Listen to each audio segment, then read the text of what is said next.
I remember those high school days when nothing at all mattered, but high school wouldn't be as memorable without your fellow students. There was the popular kids that would give you a noogie every time you walked past them, pretending like you didn't care, but deep down you kinda did. And the nerdy kids that would always tell you it's time to go to watch when you asked them what the time is. And most importantly, there were all your teachers that somehow fell into the same trope with your constantly pregnant English teacher, your bald math teacher that everyone made fun of, and who could forget, your slightly fit PE teacher. Now I, like a lot of other people, didn't like PE class all that much. My frail little princess body couldn't possibly take getting tackled to the ground like an animal. I was better than those unsophisticated primates brawling each other, right? But I tried anyways, and I would just embarrass myself every time without fail. If someone threw a ball at me, there was a 0.7% chance I caught it. Don't ask me how I got that number. So I came to hate PE because I locked my mind into thinking I couldn't get any better. I was in the mindset of, why should I even try if I suck ass? So I never tried. Now,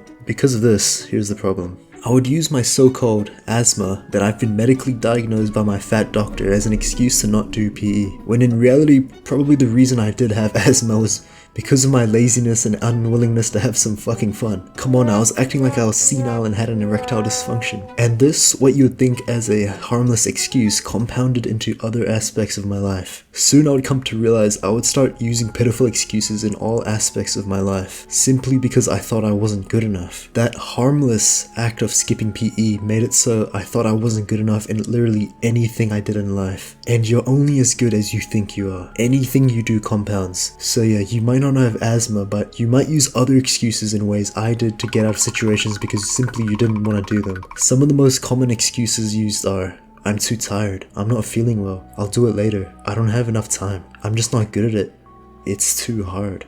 So if this is you, I'm telling you right now that this is a major problem that needs to be solved as quick as possible. Because if you keep allowing yourself to be weak, it's so much harder to improve in life. Seriously, if you want to become someone of high respect, someone who everyone looks up to, you need to stop making excuses. Life isn't gonna wait for you. 5 years from now, what are you gonna achieve? Obviously, it's not gonna be anything if you keep acting like this. Now stop being more masculine and embrace hardship. Stop using so much instant gratification that rots your brain away. God is watching us all. It'll only do you and your future self good.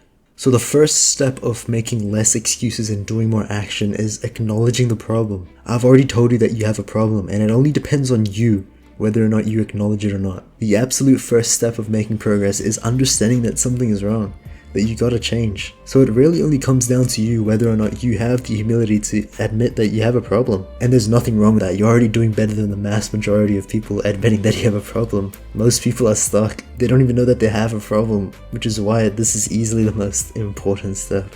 So you've understood that you have a problem with making excuses all the time. Perfect. Here's what I did that I found that helped me to where whenever I'm faced with some sort of challenge or activity, I welcome it with open arms because I know it'll help me grow immensely from it. Now, I don't claim to be some GigaChat guy with a Bugatti, but I'm just your average person who wants to strive for success and be better every day. I've still got a long way to go in my life, so I'd appreciate it if you join us on our journey.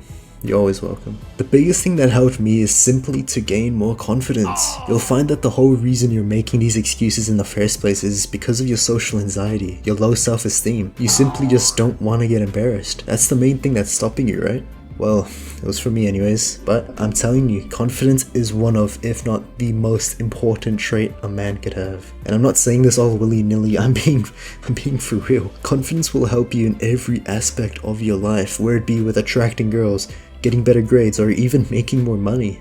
So what can I do to increase my confidence, you say? Well, the biggest thing that helped me personally was, you guessed it, hit the gym. I know I keep including the gym in all my videos, but there's a reason for that. It's truly the remedy for everything. I'm being serious. There's just something so special about lifting weights that a girl just can't compare to. Jokes aside, lifting weights is by far the most bang for your buck when it comes to confidence increase, general health, functionality. Actually, you know what? It's not even just that. Lifting weights, I'm gonna get a little sentimental here. I genuinely believe hitting the gym is the best thing anyone on earth can do for themselves.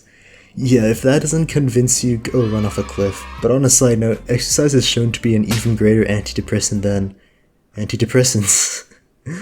If I'm being totally honest with you, I really don't know where I'd be right now if I hadn't started lifting weights. It really changed my life that much. I can't even believe I was living a life without it for 18 years. Before that, I was something, I tell you. So do your future self a favor and go feel some damn pain. And with this came a drastic mindset change. From all the pain I felt in the gym, slowly my mind started to follow and be much more resilient to everything else in life too. I slowly started to adopt the mindset of, I can do anything I want. Compare this to before, man. What a complete 180. This change is so powerful for many reasons. First one being, you're only as successful as your mind. So whatever you believe you can do, you'll do it, and vice versa. If all you think is, I'm a loser and can't do anything, that's what's gonna get reflected onto your actions. The human mind is so powerful and the majority of people just don't realize it. So I'm telling you now to use it to its full capacity and you'll be surprised. Just give yourself a year, dedicate yourself to the gym or some physical endeavor. You'll be surprised by how much your mind changes. So yeah, I'm just telling you what worked for me. Again, I'm not some super high tier man, but I'm just your average person who'd like to help as many friends as possible that are struggling in life. So if you'd like to join me on my journey, our journey, I'd highly appreciate a follow. I really will reply to every comment. Thank you so much for watching.